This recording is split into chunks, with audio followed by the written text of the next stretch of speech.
But did I?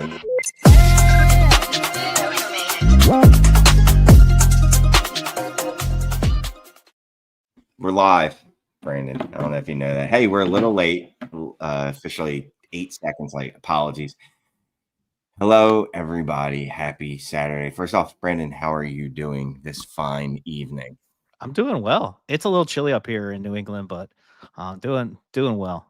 Bro, I even brought a clock with us tonight, so we have like legit an hour. Like Shane and I were like, we're going an hour tonight.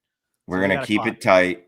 We're gonna keep it tight. First off, shout out to Ty. Brandon and me were just talking about the fact that Ty supports every show, man. Absolutely every show you will see Ty in the messages. And if you don't know, Ty obviously has the All Gas Trade Show with Gabe on Saturday mornings. It drops, and the Dynasty Deal debuting Friday. Myself, Ty, and Scott Connor. We did a 30-minute episode, I think, last week. And then the official launch is going to be next Friday, though. So if you haven't joined the new premium YouTube channel, well, you can just hit that join button and do it. You're going to get that content. You're going to get Destination Devi on there. I believe Ray is also going to have a Trinity show during the season. And I am planning on doing a Follow the Volume, which is something that I did on the site one year and then exclusively for patrons last year. First off, shout out to Jed Tatiano and Matthew Wiggins, the newest members of the DD channel thing. Subscribers? Yep, members I don't know only. what you would call it. Members only. So these will be shows that will be members only. So the ones that Shane just described will be members only. Right. It is separate from our DD Fantasy Football and Patreon.com. So if you want to sign up and head on to the community, those are the two ways to get there. But if you want to be members only, where you get some of those brand new shows, you'll want to make sure that you click the little join button when you like and subscribe to the YouTube page. And it'll be $3.99 a month. Yes. And the Fantasy Plumber is the Friday show starting next week. Absolutely, it is. I would be cursing, except it's way too early in the show for that. So let's get to some questions. Again, this is what we do. We get questions from the patrons. We also get questions from the chat. So if you got questions, drop them in here, and we got no problem answering them as long as we can get them in before it's time to roll. So first question. Man, we're not even going to start off slow. Nope, not even going to try to pronounce that. How do you look at depth when you are competing versus rebuilding? Outside of shedding useless points, what are you looking for in terms of positional depth in a competitive roster and a rebuilder? So depth versus, well, what do you care? Do you care about depth, first of all, if you're rebuilding? What good is depth when you're rebuilding? I mean, depth in the sense that I have maybe extra roster spots to churn and burn. Like, I don't necessarily, like, when I'm trying to rebuild a team, my goal is always to be double whatever I'm starting, right? So if it's start 10, I want 20 players, right, Shane? The rest of the roster spots are essentially churn and burn and just trying to get assets in and out, because I want to be on the waiver wire trying to gain as much value to my team for the next draft, right? Like, that's my job. When I'm looking at depth for competing, I mean, is it best ball? Is it lineup? Is it start 9, start 11? Because it's all different. Because it really is. I hate, like, we have to use this phrase, but we use it so often in fantasy. Is like, league settings matter, right? Like, it all depends on league settings. It's not like a cookie cutter. Like, how you build a 12x9 lineup is not the same as how I would build a 12x12 best ball lineup. Yeah, and just to that point, right? And it seems obvious, at least to our community. But I'll say, before me, Scott, and Clay were talking about that stuff on Dynasty Trades in 5, there was a dearth of people actually asking, and not this community so much, but in general, the larger community, there was a dearth. People would not ask, what are the settings? How many starters are there? Just simple things that would always boggle my mind. So that's the first thing. How many starters are there? Because Brandon's saying, right? I do roster reviews with Scott. Sometimes we see start 7. I could give a shit about depth. Absolutely don't care. Could not give one scratch of a care. Yes, dearth is a great word. Thank you. Start 9. Still don't care about depth. Start 10. Starting to care a little more, but not much. Not much. Start 11. Now now I'm getting to the point. Start 12. Okay. Yeah, I need it. I need it. Although depth in start 12 looks different, right? It's also the strength of that depth. People don't generally talk about depth in that way. Like, well, how strong is the depth you have? Is it just a bunch of wide receiver sixes? Because technically that's depth, but that's not what you want, right? You want a bunch of wide receiver threes and fours, so obviously Yeah, higher I was than gonna that. I was gonna say quality depth over Right. just saying you have all of my roster spots filled. Those are like two different. And what is your definition of quality, right? Like, is it all my wide receivers are top 50 and above? Well, that would be Yeah, that really good that depth. would be really good. But like, Yeah. But instead then of do you saying I got consolidate? You know what exactly. I Well, mean? Like at that's that yeah, point, you got to it's start decide, do I consolidate? yep, yep. All right. All Let's right. That was a good question though. That was a good starting question. We've had some good No, ones. that was a very good question. I'm going to hit one from the crowd too, just because I appreciate anyone that stops in, drops a message, and watches the show. Me and Brandon just keeping you company. Appreciate y'all keeping us company. And hit the like, please, if you could. I have a goal of 50 likes per show, or I hear it from management. They yell at me a lot. That's not true. 12 by 9, Superflex, PPR, 0 tight end premium. Touchdowns are 4-1. Trade a chain and his 26 first for Genty. He has May, Herbert, Love, Hampton, a chain, Neighbors, Marv, Hunter, Rome, Reed, Purcell, Loveland. It's funny. I didn't even look at this question. We were literally just talking about depth, right? And this is the perfect follow up to that. So you're 26 first. His quarterbacks are probably his weakest, and that's in air quotes. But then he's got Hampton, a chain, or could be Genty, Neighbors, and Marv. Now, the wide receiver 3 is not great, but again, I can live with that in a start 9, although I'd prefer my wide receiver be a lot stronger. But he's got assets that people like in Hunter Rome. Yeah, yeah. I mean, he's So got that's the first thing I'm thinking is there a way to do this without a chain? that was what I was looking at. I'm like, can I move Hunter and the 26 first for Genty? Right. I mean, you said it, like my wide receiver 3 is not great, but if I can roll out Hampton, Achane, and I can put Genty in my flex or put Achane in my flex, I feel much better. I I feel like, you know what I mean? Like I can run with 2 most weeks and then just try to figure out between Rome, Jaden Reed, and Ricky Pearsall. Like I can figure that out. So here's the thing, right? And Also, what's the 26 first? Like, where is that? it's going to be his first. So it's his first. So I assume that's going to be late, to be honest with you. Just Yeah, I was looking gonna at say like this. 109. About that, right? Maybe a little 108 to 112 range, right? I think that's a fair assumption to make. The thing is, Devon Chain, when you're talking about moving him, I don't know. People don't seem to put the respect on him that he deserves. My dude has averaged over 17 points per game in both of his first 2 seasons. I just did, and this will be the next Shane says, I dug into running back production based on draft capital in the first year. And let me say this, there are very few running backs that come out of the gate scoring 17 points per game or more. It's a very, very, very small group. And Genty, I think, can be in that group. But you know what I know? The chain has been in that group. And I know it's a little precarious. We're kind of depending on Tua playing because if he doesn't, you saw what happened to his stats last year. I'd like to think that they have a better plan at quarterback this year, a backup quarterback, even though it is like Zach Wilson, which isn't great, but it's still better than what they had last year. I think I'm going to pass. I'll try to do this some other way. Like if you want Rome from me, if you want even Hunter, I could live with Hunter as much as I don't want to move that dude because I love his upside. But I'm not going to do a chain in the first in this. I don't think I'm doing it. Even though, Yeah, me either. I was thinking Romer Hunter is probably like the threshold of where I feel most comfortable. And like you're right. Like I don't want to give up Hunter before game 1. I'd probably want to start with Adunze in the first and then try to go from there.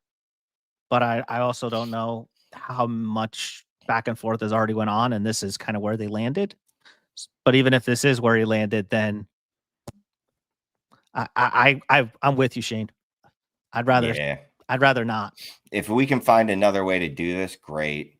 if we can't find another way to do this, I think we're both of the mind we move on. Because also, not to keep harping on this trade, you still have that first, and you still have those other pieces to buy a different running back if you wanted to, right? I'll throw, like, what does it take to get Bijan? What does it take to get Brees? I know people are lower on Brees Hall than they should be, or that they singular have been. first, and probably like Jaden Reed, Saquon Barkley. There are Jonathan Taylor. I love Genty. Trust me. I want everything I can do is to get him.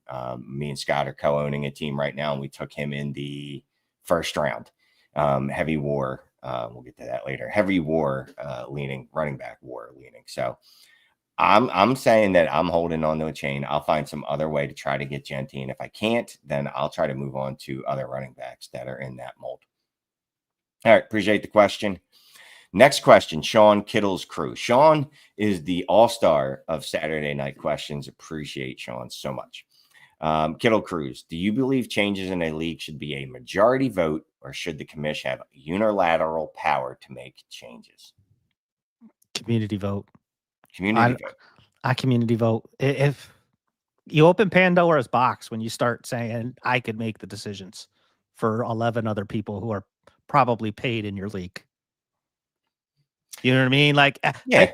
And I think it also, let me not be too hard and fast. There might be situations where the commissioner needs to step in.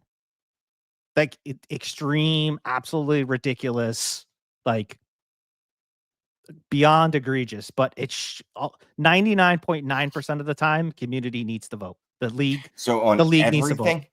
Absolutely yes. Everything. Yes. Like, again, it's what sustains leagues. It's just, it also builds trust in the commissioner too, right? It's a long-term thing. It also builds trust in the commissioner. If you know that the commissioner's not going to just go behind your back and just do whatever he wants, like, you get a reputation. We talked about it, I think last week, or maybe it was the first week we did this, like reputation around the whole entire fantasy community. Like, we all kind of know each other to some degree, whether we agree or disagree with each other's takes. Like, we all kind of know each other. And when you are in a league with a commissioner that just goes rogue, you don't want to be in that league. You're like, I'll just take my money somewhere else and I'll go play with, 10 or 12 other people, Like, there's times where you probably can realistically say, I think the commissioner I can't think of like more than probably like one or two scenarios, and I can't even think of them on the fly. So I did commission leagues, right? And I have commissioned leagues, and I don't like it, but I have instituted clear tanking policies where if you're not starting actual active players, we're going to penalize you in some way. Like I've gone ahead and implemented that on my own because there wasn't a rule in place in the bylaws. And that was partly my fault because I wasn't involved with writing the bylaws because I don't want to commish. You know what I mean? I truly don't. So I was hands off. But yeah, I just implemented that. Now, mind you, the league folded like 2 years later, but it wasn't because of that. It was because of other reasons. And Scott says it best. Like, there's usually a clause in the bylaws, right? Where, I have the power to do anything I want for the best league. It maybe is not absolutely like utilized like that, because, looking at it in text, it kind of sounds like a Grim Reaper, but I think but I also think there are certain situations where it's very clear and obvious, like you were just discussing, where it's like, yeah, the commissioner does need to step in for the greater good of sustaining the league. But 99 out of 9% of the time when those things happen, the group will usually police itself. Right. If you have a good active league, it'll police itself. But I don't think, I'm not big on commissions just doing whatever the heck they want. It just gets out of control. Yeah. It's funny. I leaned towards that until I read Scott's bylaw, basically. And that's basically what it is, no matter how you word it. Well, I can just do whatever I want at some point if I think it's right, which I don't believe in dictatorships in life. So I'm definitely not going to accept that in fantasy football. So I'm out of that league. I agree with other people in here. I think we had a couple other people basically say that if someone changes something in their league, they're gone if it wasn't on vote. So yeah, I'm going to agree with you. All right, we got a super chat. Appreciate you, Michael Quincell. First year 16/9 Superflex best ball. He has Nix, McCarthy, Walker, Hendo, Stevenson, Worthy, Ayuk, Rome, Hawk, 26 1 through 3s.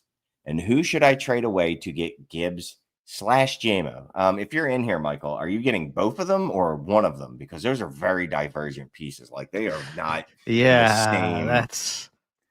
I'm gonna think he's trying to get both. Okay, so he's trying to get both. So I'm it's a gonna best ball. let's just assume he's trying to get both. Okay. Let's go that way. And if he responds to the chat differently, then we'll go to get the or route. But let's try to think he's gonna go and. So all we got left is our 26 picks. We've got some relative. Like, can I move? Can I move my Ayuk and the 26th third to get JMO? Because I can't do 1 for 1 right now. I can't get a Ayuk straight for JMO. It's probably not happening. Oh, it's either Gibbs and JMO or Waddle. Oh, okay. Well, that poses an interesting question right off the bat. Would you rather have JMO or Waddle? I'd rather have Waddle. Okay.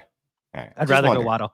I'd rather go Waddle. I mean, JMO probably has the higher spike weeks, but Waddle's probably got relatively close spike weeks, and not maybe viewed the exact same way.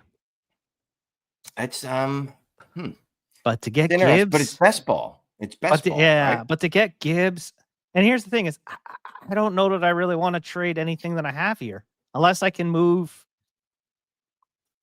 So basically, unless you're stealing from them, you're not willing. You're not willing to give up.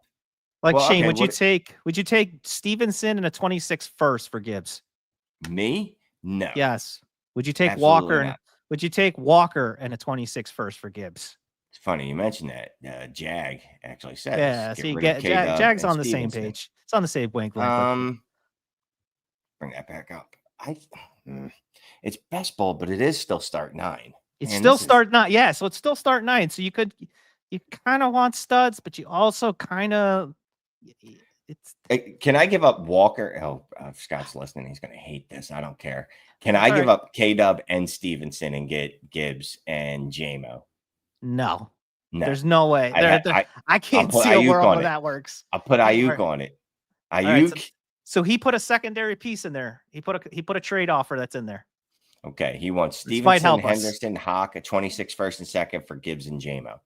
Stevenson and Hawk, I'm okay with. So he wants to play the whole Patriot backfield, and Hawkinson plus my picks for Gibbs and JMO. No. He said it's not best ball. Oh geez, this is making it even more confusing. It's not best ball. It says BB. All right, so now it's back to. So now, well, at least we're entertainment. We were thinking this through in best ball, guys. So all right, if you have something similar to this in your best ball lineup, that would be interesting. All right, so this is lineup. So bring it back. All right, so now he's got Nix, McCarthy, Walker, Hendo, Stevenson, Worthy, Ayuk, Rome, and Hawk. So would you give up your 26 first, Hawk, Hendo, and Stevenson? So, am I missing anyone? That's a lot. That's a lot of pieces in lineup, but Stevenson is like a throw-in. You're paying up for Gibbs, and you're getting Gibbs and Waddle. You're definitely paying up, and in start 9, I don't really care for JMO.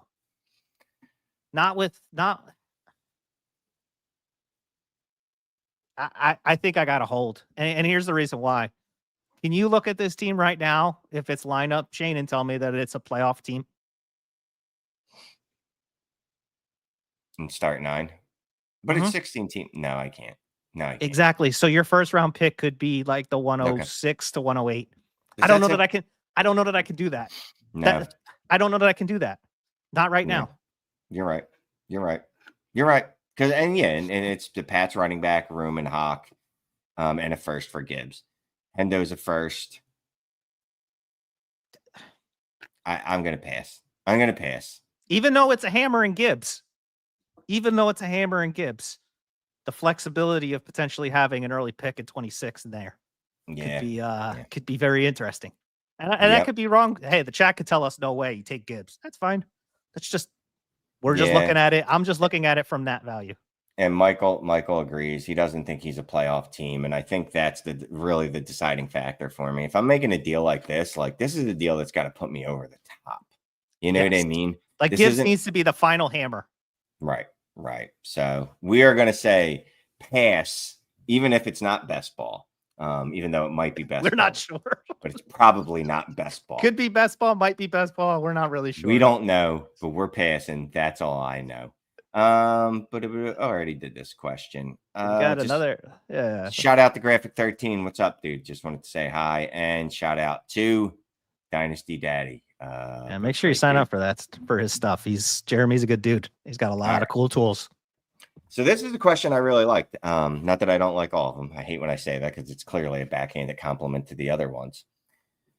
How much does a player's archetype, and it's archetype, not archetype, how much does a player's archetype influence your team building and roster construction, like target merchants in PPR, JSN, etc., versus big play in half PPR, JMO, etc.? So I know I've been one, I don't know if it's right or wrong, but I just did some quick digging earlier just to see.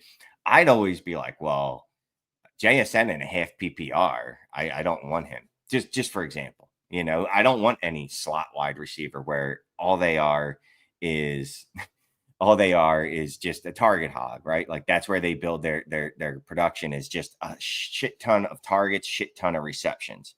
So I said, you know what? Let me just go check out the scoring last year. What was the actual difference between what JSN scored in full PPR and half PPR? That's the first thing. So there is a significant point difference, right? In PPR, he was at 14.9. He was the wide receiver 20. In half point PPR, he was the wide receiver 22. He only dropped 2 slots, even though he dropped 3 points. But even that doesn't really give the full picture of it, because it's relative to what everyone else scores, right? It's not just what you score, because other people's scoring is going down too. So I just took a look and saw that he was 8.8 points per game, less than the wide receiver 1 in full PPR. Full PPR, right?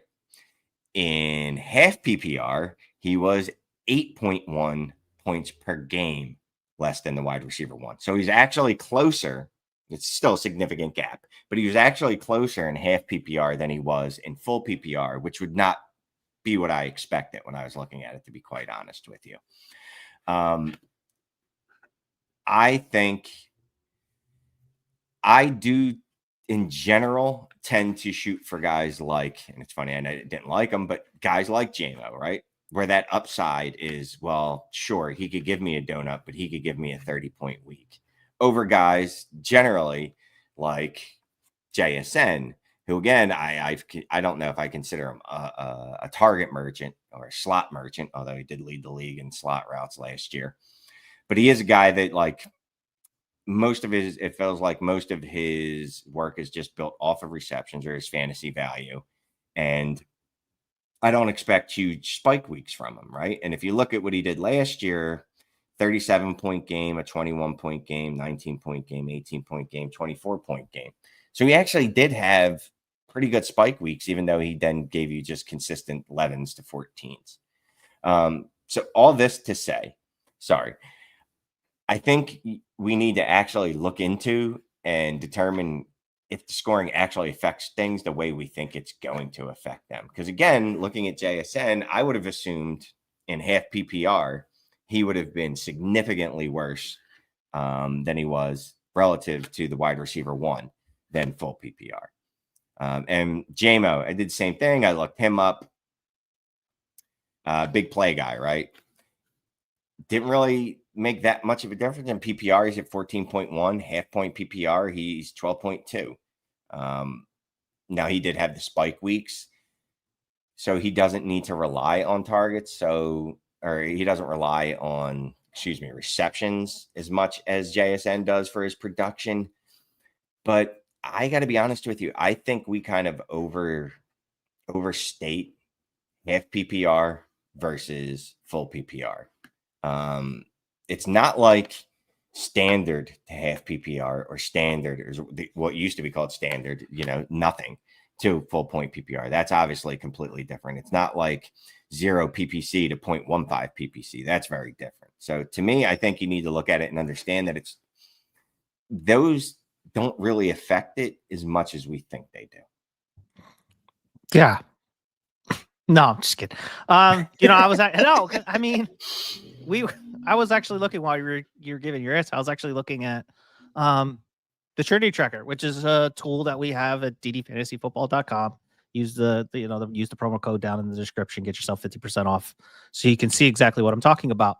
But a lot of what the Trinity score is built in is just built in on opportunity, right? It doesn't necessarily about the archetype. It doesn't matter if they're, positioned more in the slot or they're positioned more outside. It looks at all the weighted opportunities. It takes out touchdowns. So it's not like we look at a guy's season and it's like, well, why did he score so much? Oh, well, he had 15 touchdowns. Well, that's his peak of his ceiling. Like, we're looking at opportunities individually. And when you actually look at like a guy like JSN, and I'm looking at Seattle's, Trinity as a whole, like, he wasn't that far off from he had a 6.54. He wasn't that far off from like a DK, And so, like, when we're looking at like how we're building our teams and how our roster constructing, like, I want as many high Trinity guys as I possibly can. And that's why I use the tool to kind of help me shape my wide receiver rooms, because it really doesn't matter if they're 6'5", 220 pounds, or 5'9",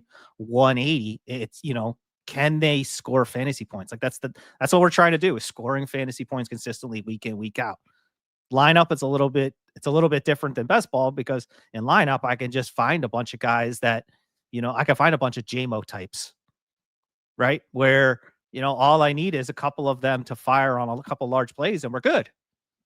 And yes, Wandale Wap, I will bring up Wandale later.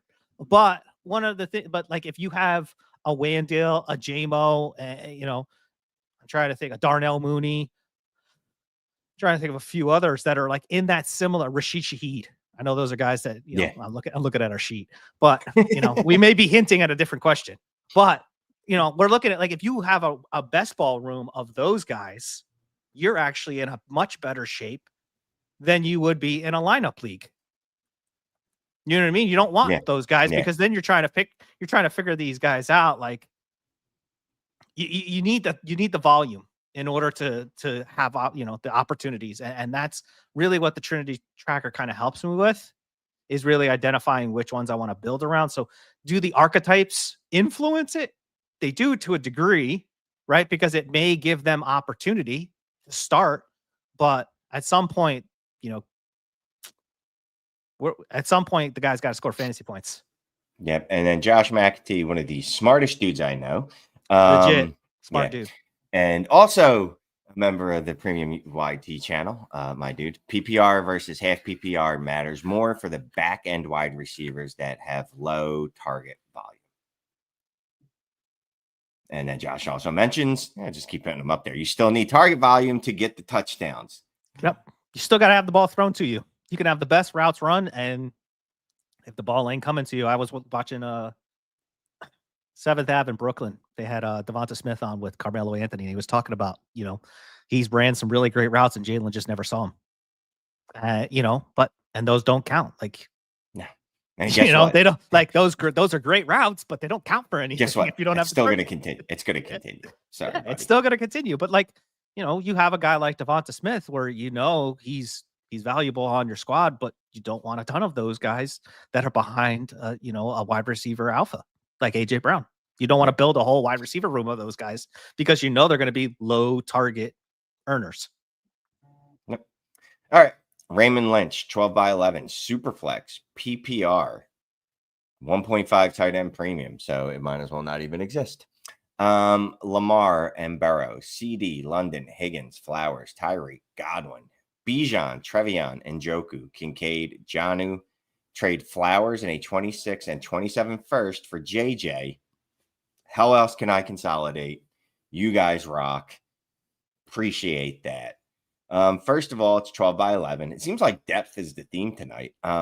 12 by 11. So it is a deep league, right? So first of all, are we in a position where we should be giving up 2 firsts and a player for Justin Jefferson here? So if we do it, we have Lamar and Burrow. Our quarterbacks are absolutely smashing. Our wide receivers would be CeeDee Lamb, Justin Jefferson, Drake London, T. Higgins, Tyreek, Godwin. Obviously, this would have no effect on the running backs other than the opportunity cost spent elsewhere. Absolutely no effect on the tight ends. Again, except for the opportunity cost using these picks instead of on something else. I'm on board, but I would then trade London for some running back.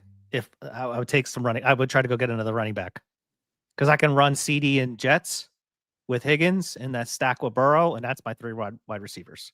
If anything goes wrong to Travion, you're basically, I don't know what your other running backs are, but you got no first round picks to go buy a Brees or somebody else. And so that's going to be, that would be my, like, we always talk about having a plan. That would be my plan. I'll go buy Jefferson and then I will go move London because he's probably the one that's going to fetch me the best return outside of Jefferson and Lamb. And I still have CD, Jefferson, and Tyreek to start each week, and Higgins. Man, I mean, I agree with taking the Jettas deal, first of all. Yes. And the fact that you've built a roster that could sustain that type of loss in assets is a testament to you. After that, yeah, just like Jag pointed out, he could trade London and Tyreek for a hammer running back. You could do whatever you want after that deal because you do still have other pieces that you could move things for. Can I move Chris Godwin for a second? Can I move Tyreek for, I don't know, maybe not a second, but, picks? Because those are fungible and I can reuse them. Even if I don't want to directly do that, I still have other players on the roster. If you do want to move London, I don't want to move London personally. I do like London a lot this year, based off Trinity and what he did last year and what he did with Michael Penix in a very, very small sample size. But either way, you have so many other options. It's not like when you make this move, you're dead. You know what I mean? Like there's sometimes you make a move and you have no moves left. You're like, yeah, there's multiple options there. Yeah, so I'm taking this deal, and so is Brandon, and I think so is the crowd. Yeah, the crowd's taking it. Jag, also a YT member. What up, homie? And Josh did this last week. He's still a YT member. Appreciate him. I'm going to get a question from The Freak. 16-team PPR Superflex start 10, 2 tight end premium. Hawk or a 26 mid first and Jake Ferguson. 2-point tight end premium. Do you want Hawk and a 26 first? Nope. Do you want Hawk or a 26 first and Jake Ferguson? Pick side. Yeah. I'm not going to. There's not a lot to think about. Look, yeah, I'm just going to take the pick and Ferg, and I'll be fine. Yeah, I like Hawk. I like Hawk a lot, but like him, but not that much. No. So yeah, I'm taking the pick side. Let's go one from the community. Where is a fun one? Here's one. Brandon was working on this a little more than me, so let's give him a chance to shine here. Dragon Ball 5 says, each of you name 2 sleepers you have a lot of hopium for. Explain why you bought so many beans for these players. And the wording's a little off because I let it autocorrect and then couldn't get it back. So, but each of us needs to name 2 sleepers for Dragon Balls 5. Well, there are no such thing as a sleeper in the fantasy community because everybody's a sleeper, right? Even the wide receiver 1 is probably a sleeper. So a couple guys that I'm looking at the KTZ value and just kind of where they're producing. First guy is Wandale Robinson. I know I'm maybe being a little bit of a Giants homer there. But he should not be wide receiver 74. I know that they brought in Ross. I know that they brought in Jackson Dart, but like he still produced last year pretty well. Yeah, he had like a ton of catches with no yards, but in a PPR format. Those are the kind of valuable guys. They get targets, as Josh calls them. He gets the volume. And I don't think the volume just gets completely dried up and changed and flipped. I think he still has relatively the same thing. They brought back the same offensive skill weapons. Still got Neighbors on the outside with Slayton. They still have Wayndale. They still have Theo Johnson. So I don't think anything's really going to change there. Cam Scadaboo's not going to eat from that volume. I think Wayndale's fine. And at a wide receiver 74 price, and I was looking at Dynasty Daddy. I mean, I can get him for pretty much like Taj Brooks and Dontavian Wicks. Like, yeah, I'm fine with those guys. Like just moving those guys for Wandale. The other guy that I'm a little interested on, Shane, and maybe this is, one is Kirk Cousins. Kirk Cousins. He's QB 38 on old KTC. It's like ranked 258. When we were looking, we kind of like we're like, hey, we need to go like lower than 150 in the KTC rankings. So let's go digging. And Kirk just, I don't know, man. It wasn't like he was terrible last year. And I think he's just down there because he doesn't have a starting job. But I would imagine the second he gets a starting job, he probably gets a slight bump up. And right now, I was looking on Dynasty Daddy, you could get him for like a late third. Like people are trading 2027 thirds for him. Like, again, it's not the best, but I mean, if we were talking last week about guys that are at the bottom, I'm fine with that. And I know the chat's making fun of the Wandale 18 for 99, but you know what? He was scoring. You know what though? His 11.7 fantasy points every week look pretty freaking nice every single week when you got to put him in. When you got to put him in there. What was it? Alvin Kamara, the first game he came back from the suspension and had 13 receptions for like 40 yards or something. Yeah, hey, if it fits in your format and you're getting a point per you're getting a point per reception, and he's getting 6 or 7 each week, like, we talk about 3 points and points per carry leagues with these running backs that are volume, guys. Like, he's just a volume guy in PPR formats. Yeah, I only put one player on here. I don't care if you told me to pick two. No, I did pick two. I picked two. So again, to Brandon's point, dude, there's no such thing as sleepers anymore, man. That was literally what I put on the sheet. I went, is there such thing as sleepers anymore? Because there's so much information out there. That sometimes I find it hilarious when, I'll see tweets telling me about how some the wide receiver 15 is a sleeper. The wide receiver 20 is a sleeper. Yeah, don't sleep on Jamar Chase. What are we sleeping on? What? No, so what I did is I just looked on KTC. I went whoever was ranked 150th or lower. And I happened to find my guy, Rashid Shaheed.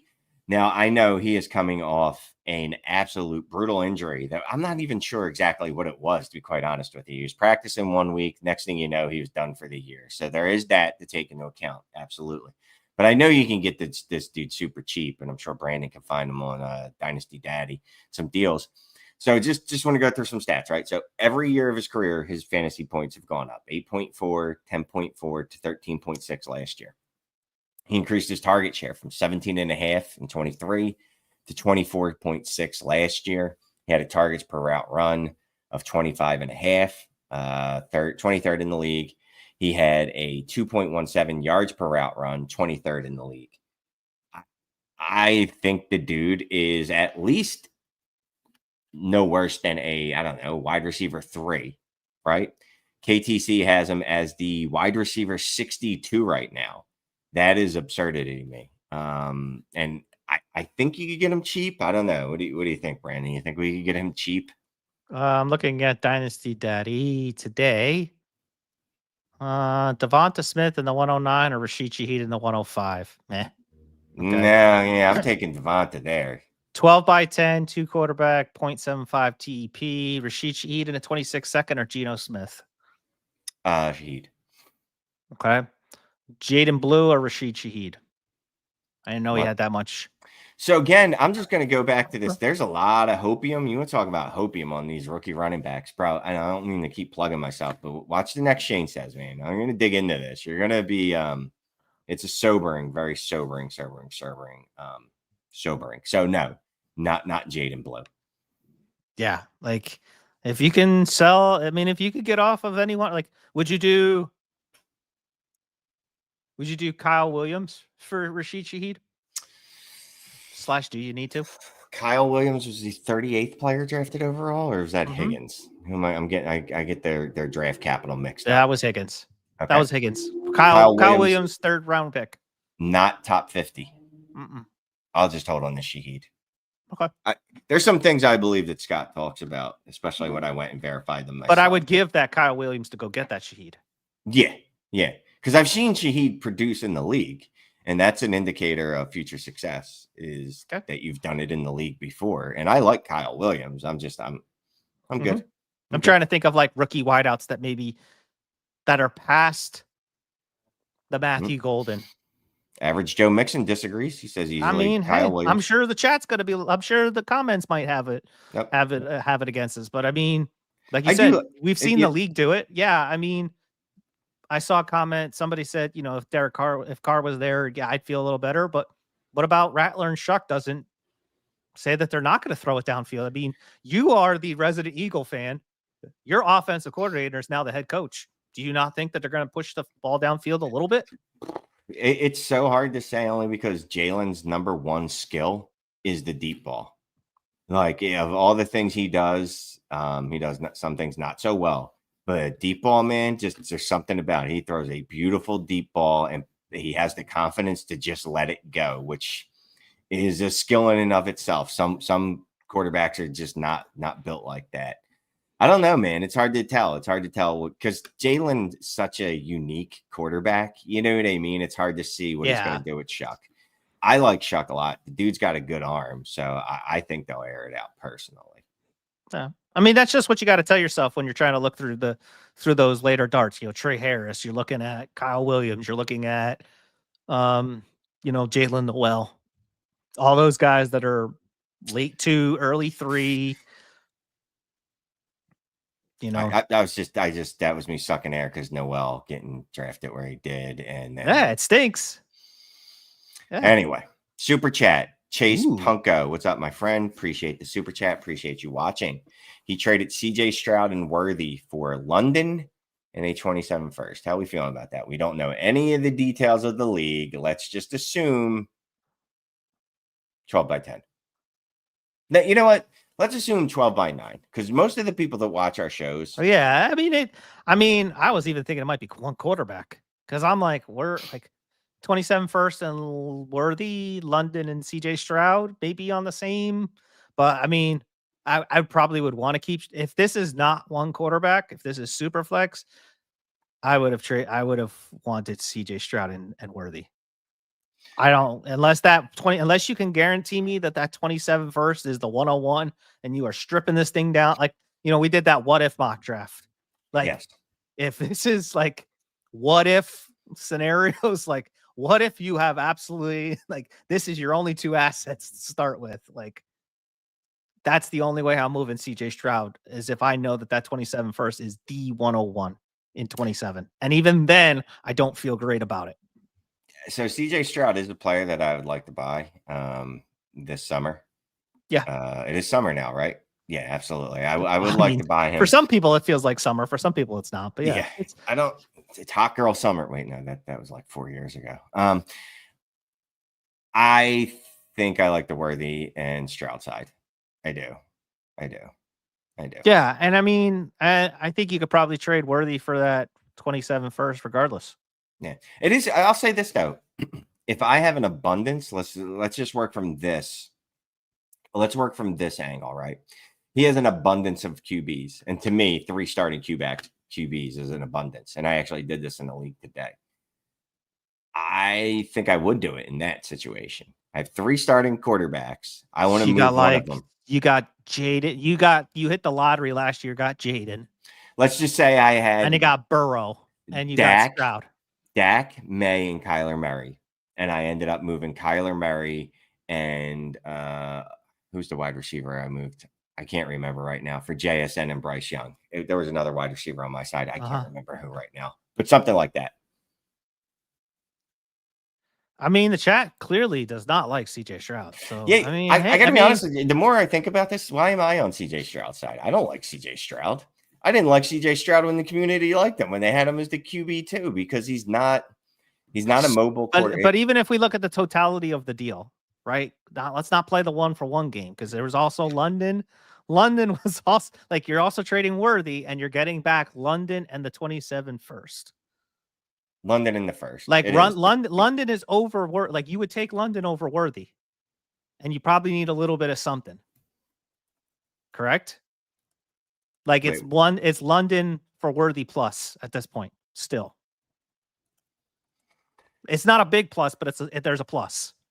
It's London and it's Worthy and a plus for London. Yes.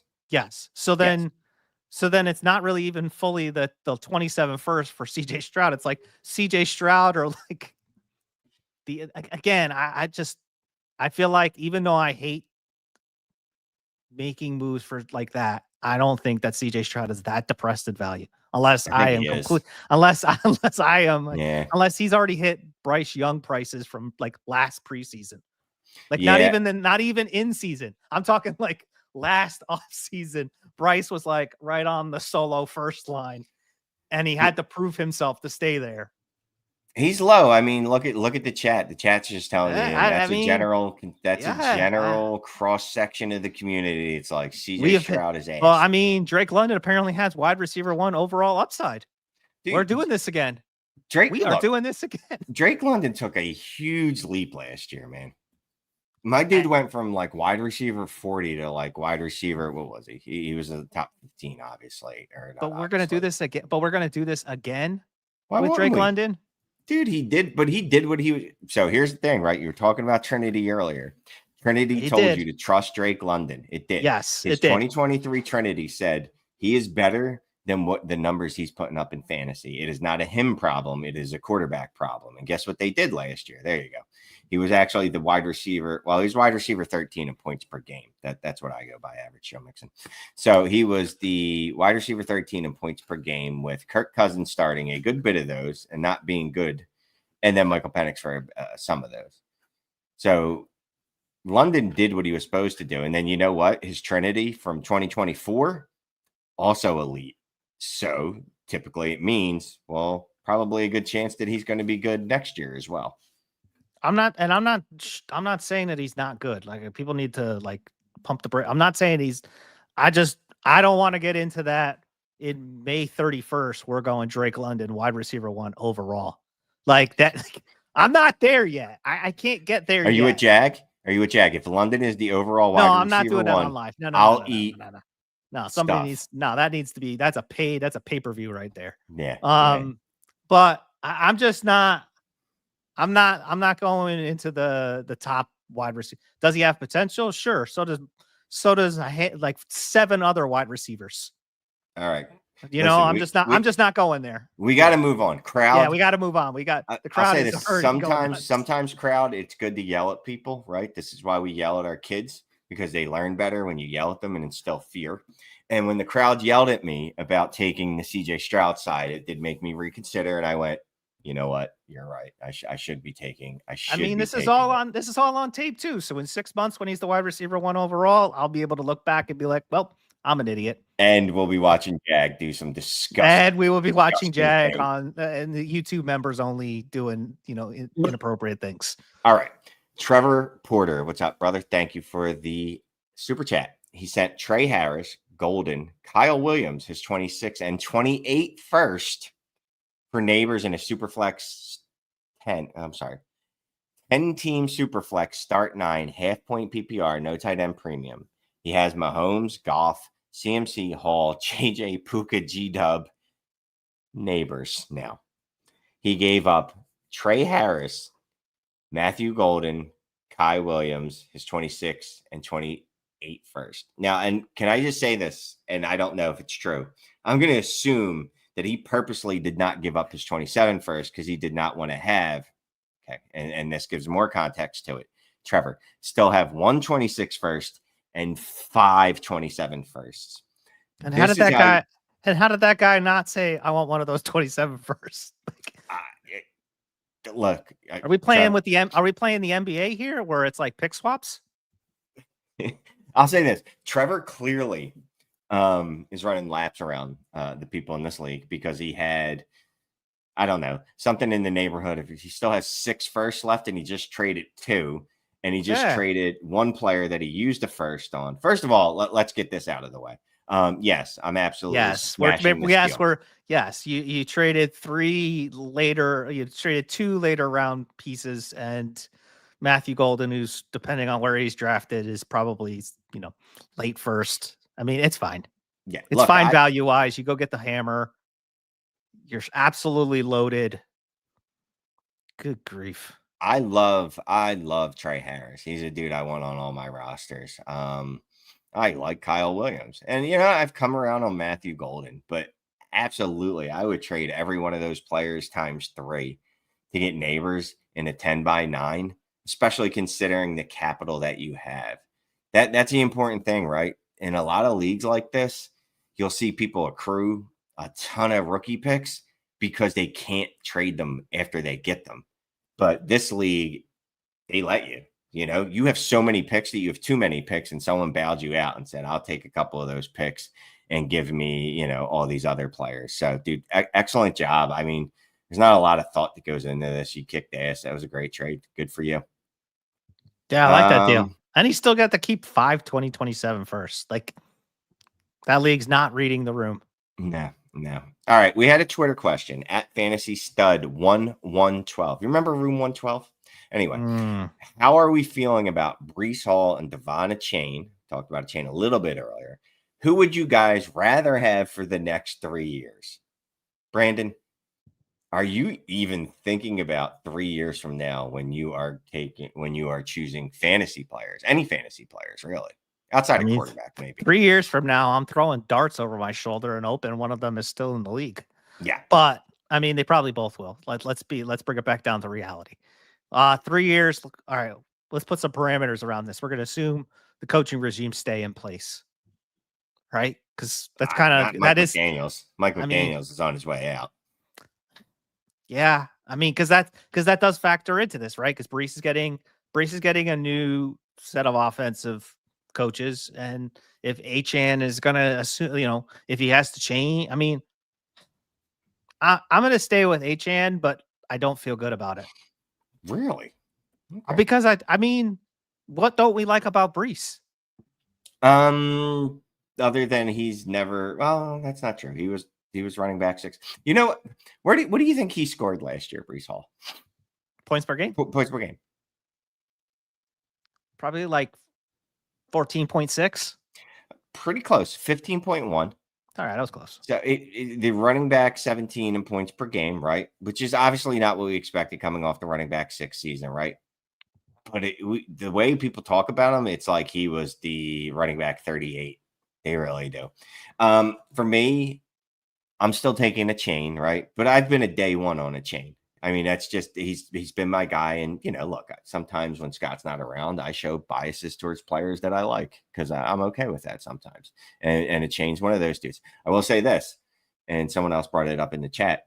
I won't have either of these players in 3 years because I'm trying to move off of both of them at this point. Oh, you know what I mean? In most cases. Yeah. I mean, it's like, this is what I'd be doing. If I have Breece Hall, can I trade him for Devon Chain and something else? If I have Devon Chain, can I trade him for Breece Hall and something else? I bet you could probably do Achane for Breece and something else. I don't know if you can go the other way. Right. I loved Breece. I did love Breece, but a chain was just different, right? Because I think Breece coming out of college, everybody knew that dude was going to be a monster. It's like there was no doubt about it.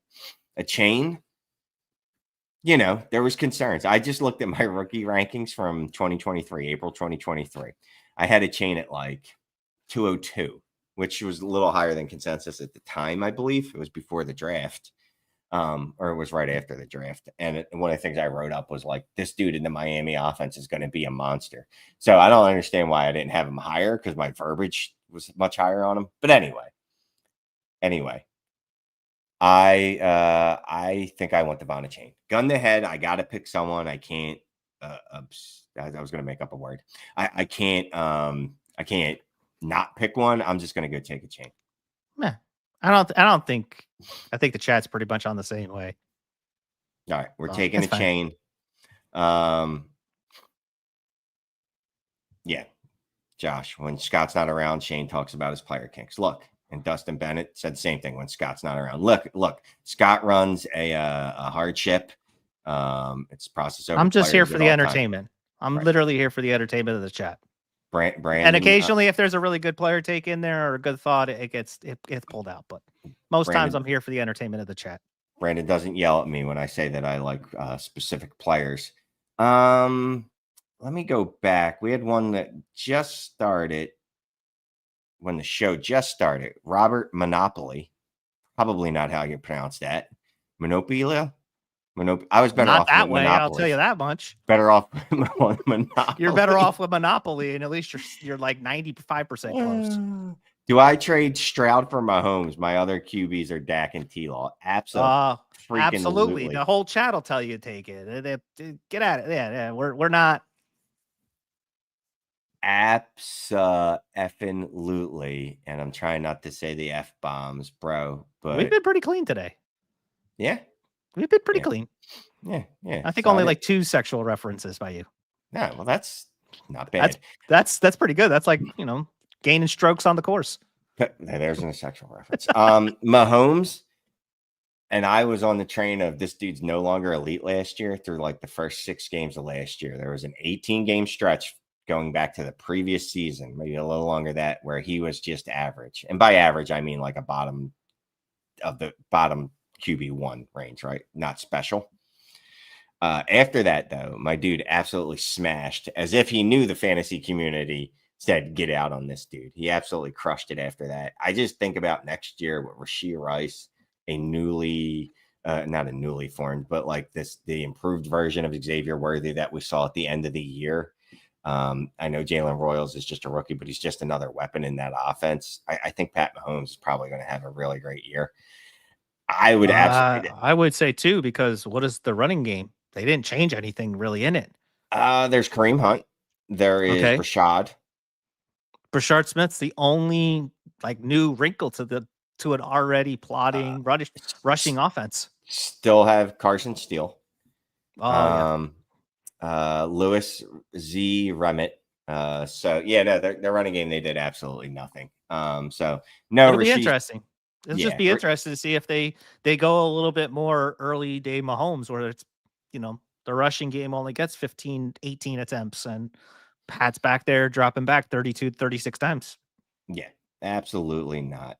All right. Oh yeah, Elijah Mitchell. Can't forget about him. For the 2 games he'll be healthy, and then he has a leg injury and he's out for the year. All right. Final question is going to be from our Patreon community, best community in the world. If you have not signed up for DD Fantasy Football, make sure you do so. There is a promo code in the description. Half off that first month gets you access to the Trinity tool, the War tool, Raise Rankings Notion. I don't know how to use it, but it looks very cool.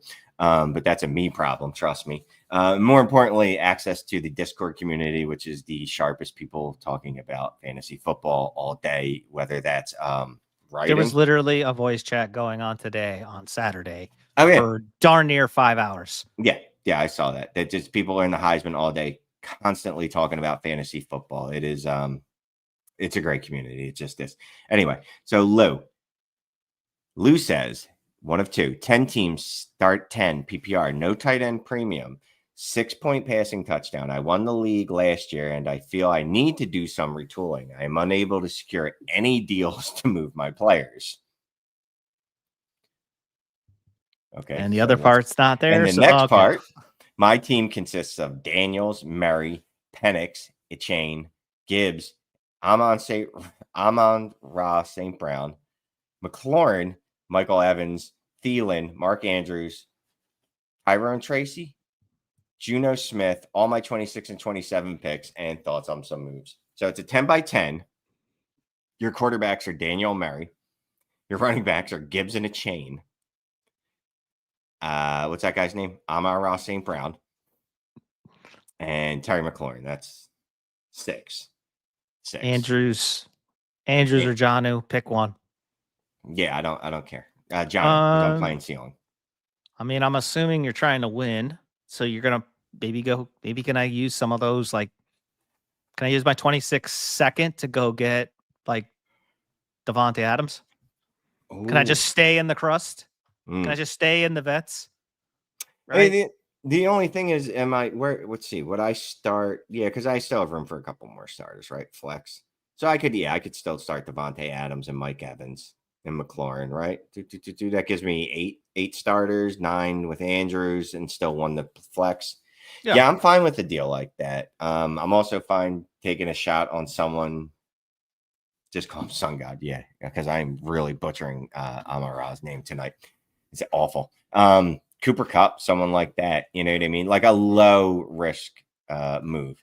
Because if your league's not going to let you buy, I guess, high end assets from them because they already know that you're kicking their ass.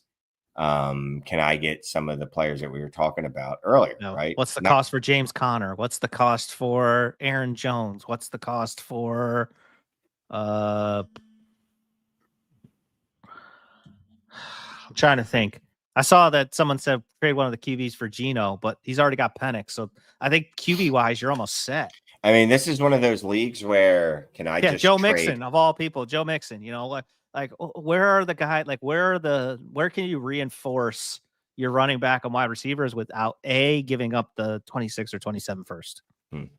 Because you want to keep that flexibility if you want to go up with like if you want to take a Terry and a first to go get Drake London, like that's a possibility. Yeah. But they might not let you. But they might not let you because they don't want you to buy those high-end pieces.